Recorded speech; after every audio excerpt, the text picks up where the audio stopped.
uh, several out of town, and Jacob is preaching up in Centralia this morning, and so they're all there. Just as a side note, if you hadn't heard, Amber Nail's mother passed away yesterday, and so she hadn't been in good health for a while. As a matter of fact, after her dad, Stephen, passed away December 10th last year, so it hasn't even been a year, and I kind of felt after he passed that she wouldn't be far behind, but keep Jacob in your prayers. He's kind of worried about, her passing away yesterday, and then he has to be up there preaching for them today, and just the loss that they're all going to experience. So think about him here in just a little while. This morning we're on page number 11. It's lesson 2 of our book on the fruit of the Spirit, and we're really going to dig into the book of Ruth. Each one of these lessons takes us to a different fruit of the Spirit, but also gives us some other passages in the Bible to look at.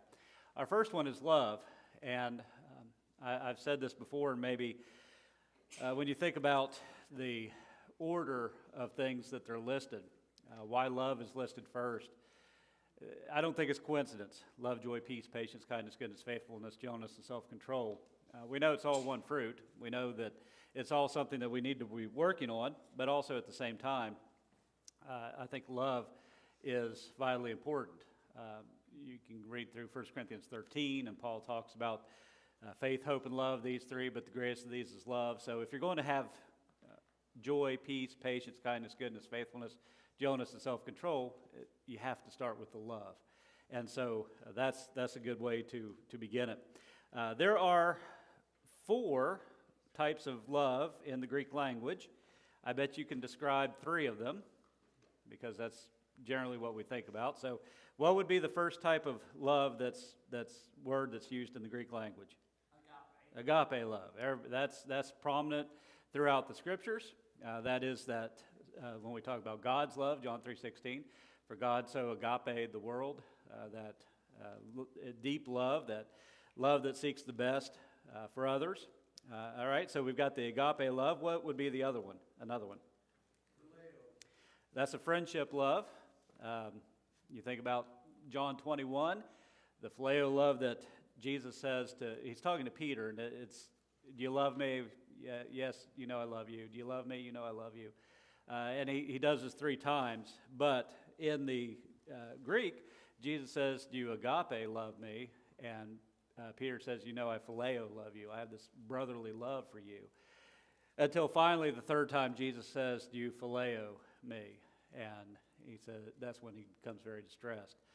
Peter becomes very distressed in asking this. So it's this friendship love. He wasn't quite ready to commit to that agape love. All right, what's the third? And really, 3 of these are used in Scripture. One may be a stretch. You'll see why here in a minute. But there's a third one that's not used in Scripture. Anybody know what it is?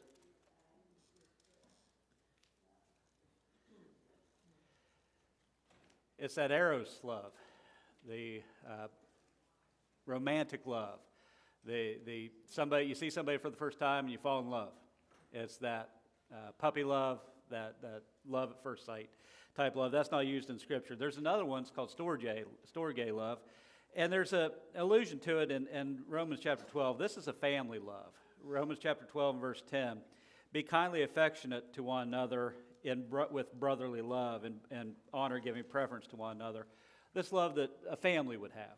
And so between you and your family members or members of the church, this type of love. So there's 4 different types of love that's used in the Scriptures. But primarily what we're dealing with is that first one, that agape love. And so how would you define love? I think that's our first question back on page 16. Define love. How do you define love? I mean, we could use one of those 4 ways, I guess, to talk about it, but how would you define love?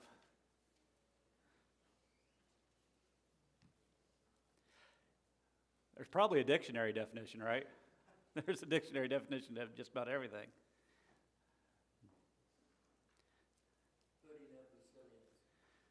We love you, Donald.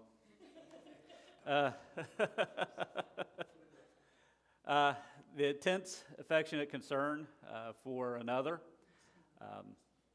that's or being affectionately kind to one another. Our book on page 11 talks about a poet, Elizabeth Barrett Browning, who published a lot of sonnets. And Sonnet 43 is one that you probably know the first line to, "How do I love thee, let me count the ways." Does anybody know the rest of that sonnet? I printed it out. So I want to read it to you because I thought it was interesting how she described, "How do I love thee, let me count the ways. I love thee to the depth and the breadth and the height." I was going to memorize this and really amaze all of you thinking I knew this, but I really don't, and I have a terrible memory. "I love thee to the depth and breadth and height my soul can reach when feeling out of sight, for the ends of being and ideal grace. I love thee to the level of every day's most quiet need, by sun and candlelight. I love thee freely as men strive for right. I love thee purely as they turn from praise. I love thee with a passion put to use in my old griefs and with my childhood's faith. I love thee with a love I seem to lose with my lost saints. I love thee with the breath, smiles, tears of all my life, and if God choose, I shall but love thee better after death." I don't understand poetry very well, and some of these things, the last line, "I love thee better after death," I'm like, okay, she's going to love him better after he's gone. But the whole idea, I like the one phrase, "I love thee with the breath, smile, tears of all my life." And really, when we think about what love is, it follows this kind of description of the good times, the bad times, when things are happy, when things are sad. And so it's really hard to describe or maybe define love and give a non-dictionary definition to it. It's better shown an example. It's better acted out. And that's what we're going to find here in the book of Ruth. So if you'd like to turn over to Ruth chapter 1, we're going to look at a couple of passages here.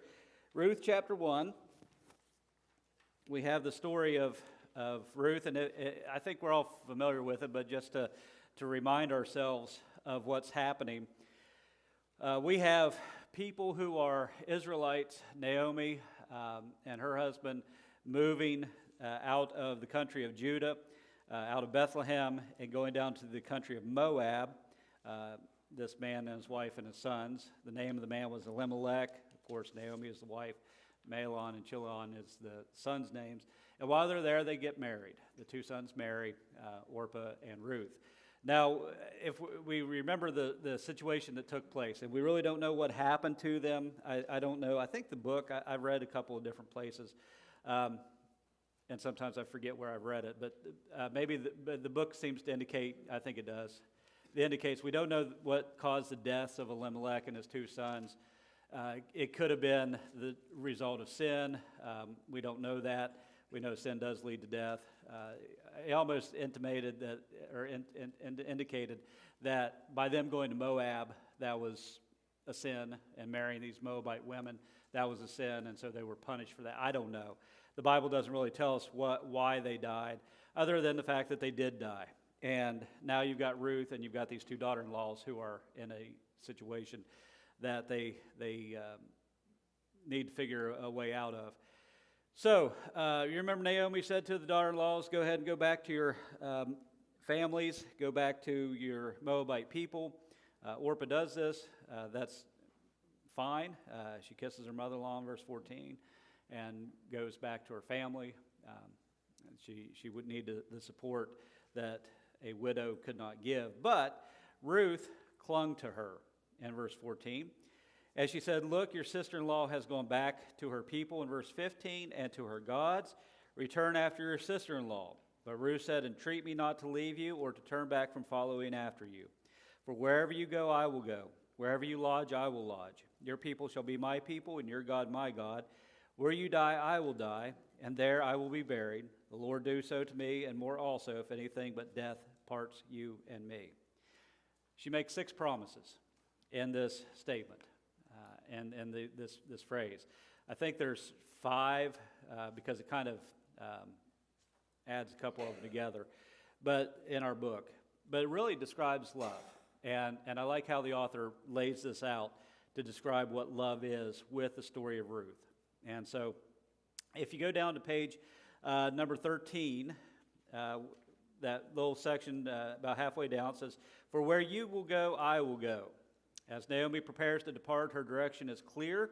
She's headed to a place where God is moving. Though that original decision may have been made out of a sense of self-preservation, Naomi chooses to walk where God is walking. Ruth's declaration shows us that love is about a shared direction. All right, so how is love about a shared direction? And he talks a little bit about this, but how can we add love to this idea of having a shared direction?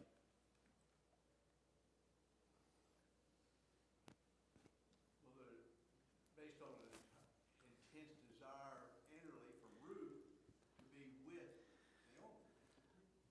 I mean, there's got to be some kind of desire to take this path. And then that leads to the love, the deep love that she has to do that. That they're going to head in the same, not only just literally go back to Bethlehem, go back to Judea, but their lives are going to parallel each other. They're going to go together in this.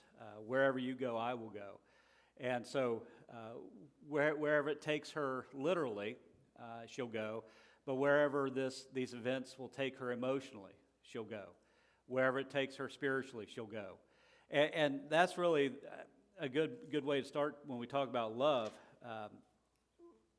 He talks about in the book how we choose to love others, we choose to follow where God is leading.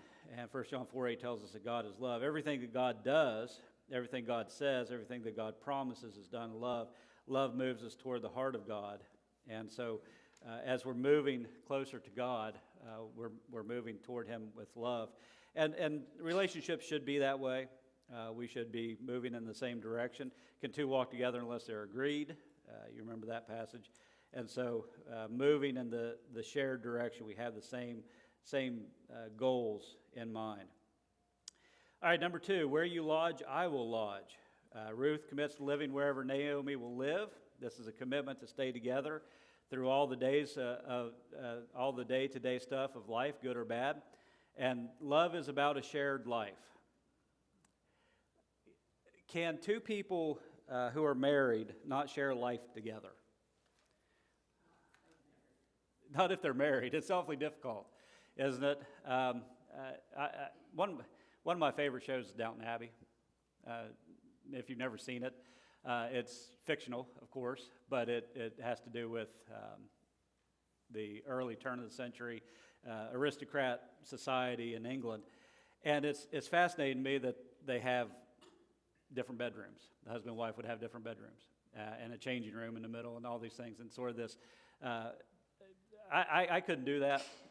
We have 3 bedrooms in our house. I can't imagine me sleeping in one bedroom. Christina is the other bedroom. That just, other than the fact that maybe I'm sick or she's sick and one of us needs to get away from the other one, to not be able to be in the same room together, to have, and I'm not, I want you to understand, I'm not picking on people's relationships, but my parents had separate bank accounts.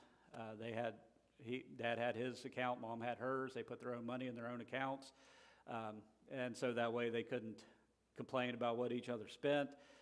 I know some couples will go on separate vacations. They don't want to go to the same place. Maybe one doesn't like the mountains and one doesn't like the beach, so they'll go on separate vacations. I think about those situations about, are you roommates or are you friends or are you sharing this life together? And sometimes we choose to walk through, he says, when we choose to love someone, we choose to walk through life with them. And sometimes life can be messy. Sometimes life can be tough. Good things, bad things happen. But we go through it together. And I think about what Ruth is saying here. Wherever you go, I'll go. Wherever you lodge, I will lodge. To have this living together, to be together, to help one another. You have any thoughts or comments? Ann? Ruth really loved her mother-in-law, and she was older, and she wanted to take care of her, so she wanted to go with her and Yes. take care of her. It was a very special relationship. Yes, and you think about, does Ruth know how things are going to end up? Does she know she's going to go back to back to Judea. She's going to meet a man. They're going to get married, and they're going to have children, and eventually be the grandmother of the king, great-grandmother of the king. You know, there's a lot of unknowns in this book, but also a lot about the providence of God, taking care of them, they're putting their trust in God. Ruth especially, and when we get to this, I think he'll bring out a very important point. All right, number 3, your people shall be my people. Ruth was born in Moab, but she was willing to leave her birthplace behind. In fact, she was willing to leave family, a lifetime of friends, the culture in which she grew up, to walk with Naomi. In leaving her former life behind, Ruth would have to take on another culture and foreign way of life. Her story demonstrates that love is about shared identity. So, as Christians, do we have a shared identity? Yes. We come from different walks of life, different backgrounds, but we have a shared identity. Your people are my people. And to think about the relationship that we have together, that we belong together in Christ. I like this little statement he has at the end of this paragraph on page 14 under that heading. Christians wear the name of Christ and become the loving people of a loving Savior. And so now we've been given a new identity, a new name, a new purpose, a new identity. All those things are because of this shared connection that we have with each other. Number 4, your God will be my God. And I think this is a big point when it comes to Ruth and her relationship to Naomi. At the heart of the Jewish people is the belief in and worship of the one true God. In her love and devotion to Naomi, Ruth declares that she will give her life to following the God of Israel. She shows us that love is about a shared authority. How did God, do you remember through the Old Testament and the law, how did God instruct the Israelites to treat strangers that were passing through their land? To take care of them, to be kind to them, to provide for them while they're passing through. And the reason being is you were once strangers in Egypt, and you needed somebody to take care of you. And so, but did they always do that? Well, no. By the time you get to Christ in the New Testament, there's a strong line between the Jewish elite and the leaders and the Jewish people and the Gentiles. They live side by side, but how do the Jews view the Gentiles in the land? They're dogs. They're of no value. They have no relationship with God the way the Jews did. And what's so fascinating about it is the way Paul describes it in the book of Romans. He talks about the Gentiles. And he said, even though they didn't have the law of Moses, they kept a moral code better than you kept. The Jews kept a moral code. And that moral code was the law. And so it's about this relationship that you have with God. And the Jews had gotten to the point where they felt that they were God's people. They had been chosen by God through Abraham for a specific purpose.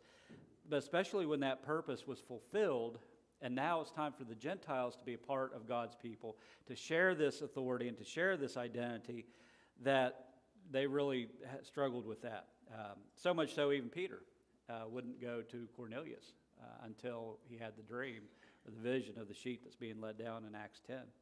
So life is about shared authority. We are under one authority, that is God's authority. Living under the authority of God requires obedience, faith, and resolution, our author tells us. In his great love for us, God provides mercy, grace, forgiveness, and promise. Our love for God is evidence of his love for us. Our love for those around us shows us how to live in a relationship to God. Authority tells people what's important in our lives. All right? And then number 5, where you die, I will die, and there I will be buried. Ruth's desire to follow Naomi is not temporary or a passing emotion. It is a lifelong commitment. Ruth's intent is to live in a relationship with Naomi until they parted by death. Love is about a shared future. Where will Naomi die? I'm Not sure they know. Where will she be buried? Maybe we don't know. At this point, in Ruth chapter 1, verse 17, maybe they don't know. Will they end up in another country again? Will they end up in Galilee, in that region? Will they end up in Samaria? Will they end up on the trans side of the Jordan, on the east side? Where will they end up? But it doesn't matter, because their futures are connected through this love. What does that say about us as Christians? Do we have a shared future? Oh, absolutely. Absolutely. And it's a great shared future.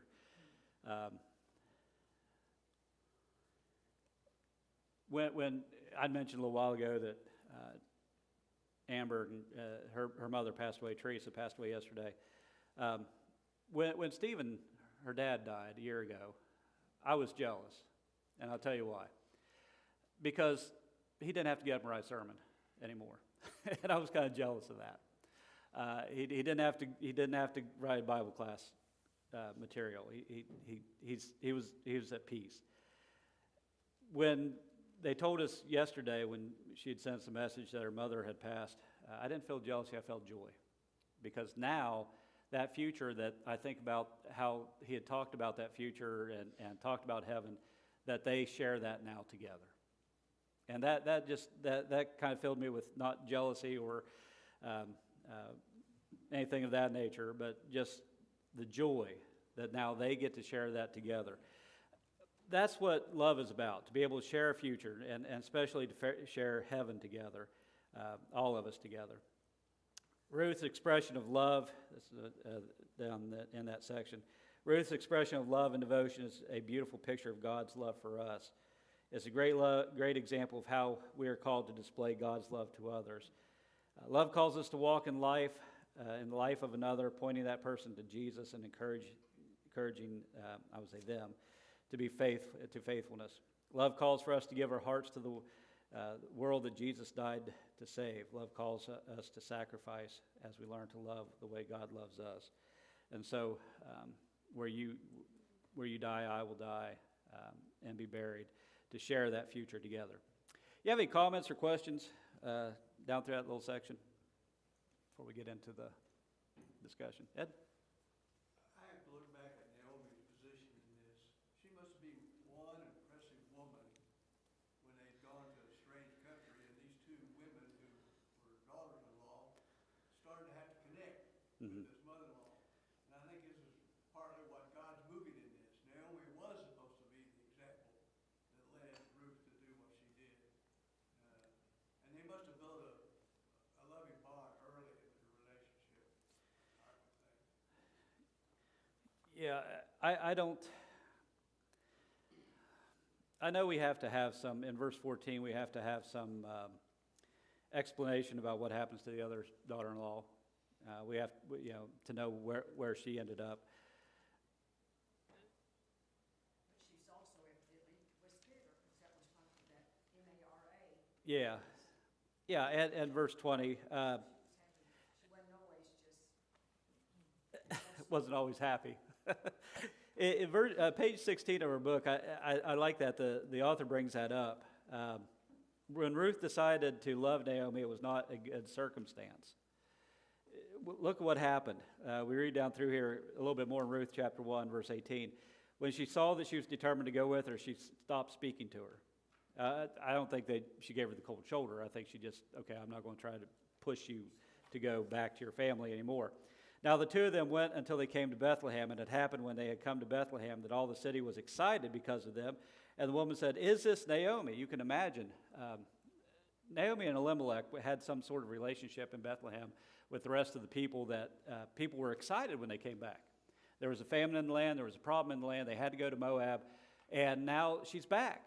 And, you would think that at this moment, when the people of Bethlehem were excited because they're there, and, is Naomi back? What's her response? Don't call me Naomi, call me Mara, because I'm bitter.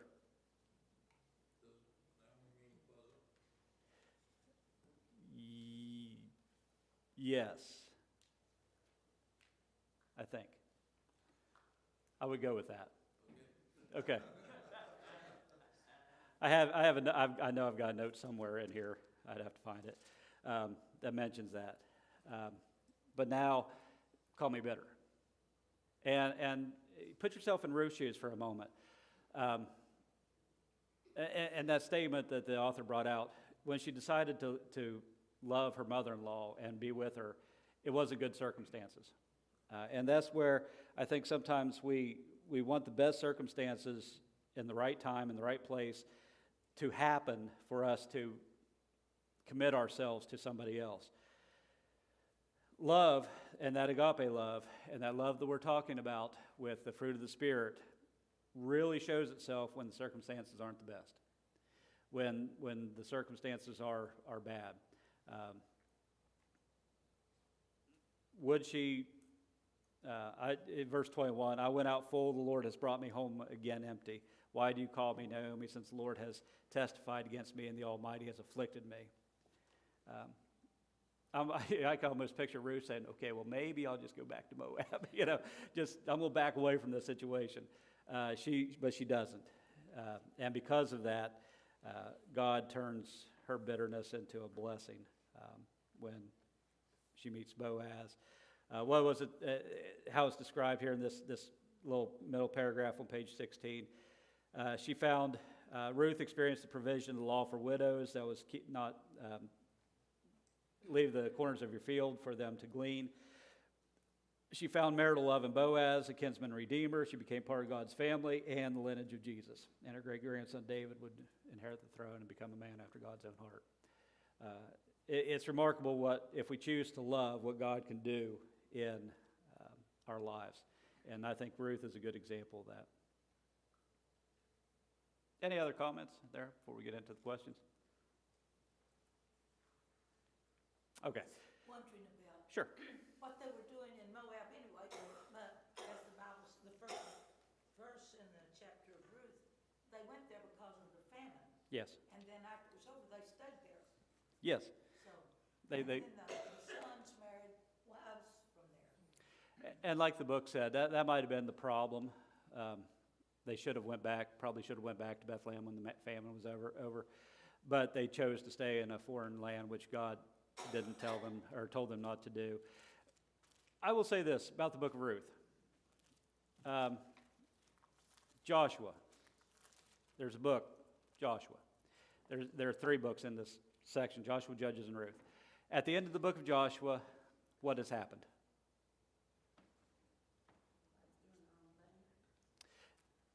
First of all, they've conquered the land. They've taken the land. Joshua says, choose you this day who you'll serve. As for me and my house, we'll serve the Lord. People stood up and said, we're with you, Joshua. And then a generation comes along who forsakes the Lord. And then you get into the book of Judges. And the book of Judges ends with some of the most horrific stories that the Bible records about the Levite and his concubine, about war with the Benjaminites, and how terrible things are politically and socially and spiritually in Israel. But then here's Ruth. And I think that Ruth becomes that shining light and all the things that are taking place and all the wickedness that's happening in the land when everybody goes after their own hearts and does what they want to do in their own lives. God reminds us, I'm still in charge, I'm still taking care of people, and here's an example of this. And I don't get too political in things that I talk about, but if you like what's the direction this country's going in or not, if you think things are going well or things are going bad, whatever the case is, we are reminded that God is still in control and that God is still watching, He still cares, and there are still people who love, and God will use that for His cause. So Ruth is one of those, I guess if it went Joshua, Judges, 1 Samuel, it would be just the most depressing section in the Bible. But because you get into 1 Samuel, what do the people want? They want a king. They want to be like everybody else around them. They don't want God anymore. But Ruth is right there in the middle to remind us what true love for others means. All right, question number 2, since we've kind of defined one a little bit. How is love a feeling?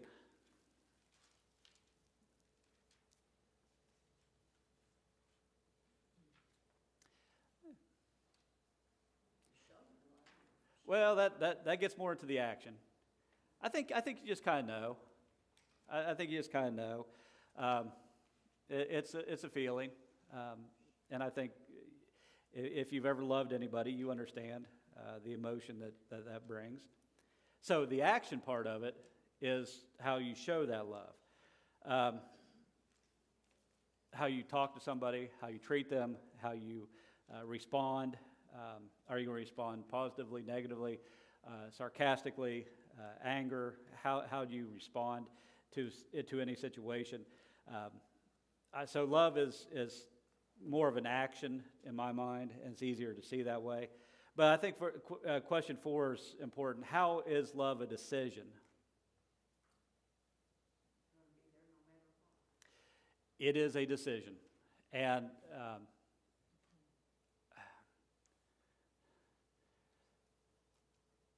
I'm not talking about a child that's born and depends upon the parents, and the parents take care of the child, and the child loves mom and dad.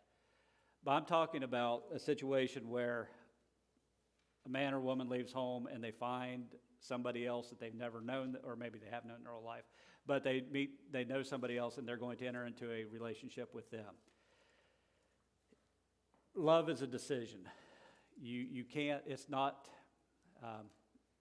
I read somewhere, and I kind of forget the way it was described, so I'll probably butcher it won't make any sense. But love isn't natural. It's a decision that you make, and you've learned what love is. We learn what love is from God, and we have a picture of what love is. We know what real love means, and so then I take that picture of what God's shown me, and I apply it to make a decision that I'm going to use this with somebody else, or share this with somebody else. That it's not. It was kind of an interesting way that it was described, that it's not a natural inclination to love somebody else, but it's a decision that you make. Because what can you choose? I can choose not to love you. I can choose to hate you. And so it's a decision. Both of them are decisions. Does that make sense? Did that make sense? I thought that made sense. It's not like it's an inherited trait that you get, when you reach a certain age, you just love someone else. You choose to make that decision to love them. What does Ruth's example teach you about love?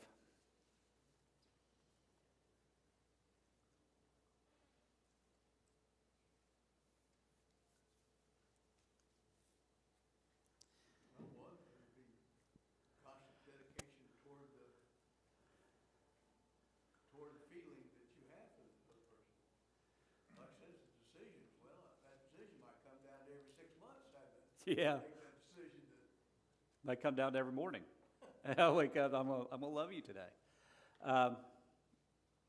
When things got tough and they didn't have anything to eat, when Naomi and Ruth didn't have anything to eat, and Ruth had to go out and work for their food by gleaning the fields, corners of the fields of Boaz, do you suppose that one morning she just may have thought, I don't want to do this anymore? She committed herself to it. She committed herself to this relationship that she had with her mother-in-law. She's going to take care of her. She loves her. And you just can't, if you commit to that relationship, you just can't leave it and leave her for where she's at. By the way, just as a side note, and I've talked about this in my young adult class.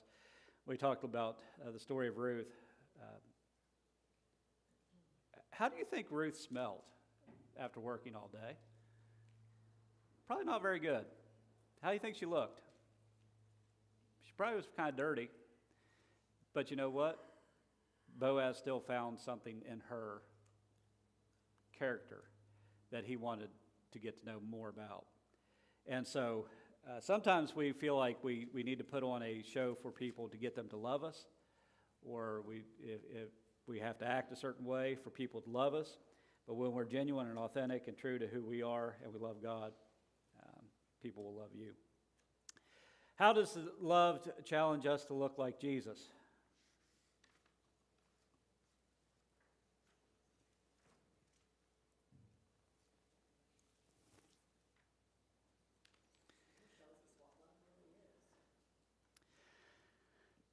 if we were to be able to change places with the Lord for a moment and be on the cross and look down at the people who crucified us unjustly and unfairly and look at them, could we say the same things? Could we say, Father, forgive them, they don't know what they're doing? Or would it cross our minds, I can call 10,000 angels and finish them off now and free myself from this example? There are moments, and maybe not to that extreme, where I have to be crucified, to look down at people and say, Father, forgive them. But are there moments, perhaps, in a relationship where you can show love rather than anger or hostility? Ann? If you want to see what love looks like, just turn to the 13th chapter of 1 Corinthians. Yes. It tells you what love does and what love doesn't do. And that's what you find in the character of Jesus through all those things. Friday afternoon, we went down to see the kids in Tennessee and came back yesterday afternoon. If you saw what Christina put online, we had some things we had to take to them, and I don't trust the Postal Service to get there in a timely manner. So I told her, I really did. I said it'd be just faster and cheaper for us to drive it down there. So we did. And of course, Friday evening we were going to have a meal, all of us have a meal together, and we decided we were going to take some pulled pork down, and the kids would do the sides, and we got almost to the Ina exit, and Christina said, did you grab the pork? And I said, no. And in that moment, I could have blasted her. I could have just went off and said, how could you forget this? We're halfway there, but we weren't even a third of the way there. But we're on our way. Everything's packed. I'm not going to turn around and go back. But I guess, fortunately, I had this lesson in mind, because I thought about what would Christ have done if she forgot the pork? Would she have blasted her for it? And maybe some husbands would do that. Maybe some wives would do that. But in a very practical way, in a very simple way, I said, well, thank goodness we didn't make it to Benton. And I turned around and came home and got the food. So, we think about having to love like Jesus did, to give our lives and look at people and say, forgive them. But also, I think there are little moments where we can look at each other and say, I'm going to love you regardless of what happened. Who or what do you need to love to be able to show the world your love for Jesus? I think who is probably the right one here. Don't you have to love God? Because if you love God, whom you have not seen, how can you hate your brother whom you have seen? And John refers to that. So, if you want to show the world your love for Jesus, you've got to love God and love one another. Yes. Love, by all people, by this love, everyone will know that we're His disciples. Well, do you have any other questions or comments? I think we find out that true love demands action. We see that all through the Bible, Genesis chapter 3 all the way through. Oh, yes. There's action that certainly needs to be carried out, for sure. Ed? I think it's a good reason why we're studying the love, first of all, the fruit of the Spirit. Because I think this is the prelude to be able to get to the other fruit of the Spirit. You can't have joy without love. Jesus is Yeah. living the fruit of the Spirit, and for us to be like Him, we better have that love first. Can't have joy without love. Can't have peace without love. Can't be patient without love. Yeah, absolutely. I agree 100%. And next week, Lord willing, joy. I might be sick on Patience Week, but who knows? Get somebody to. It's like a sneaking up on me. This patience part. You would be proud of me. I did a lot better driving on the interstate last couple days than I have in a long time. Well, you came back. I came back. Patient. Tired, but patient. All right, appreciate it. Thank you all.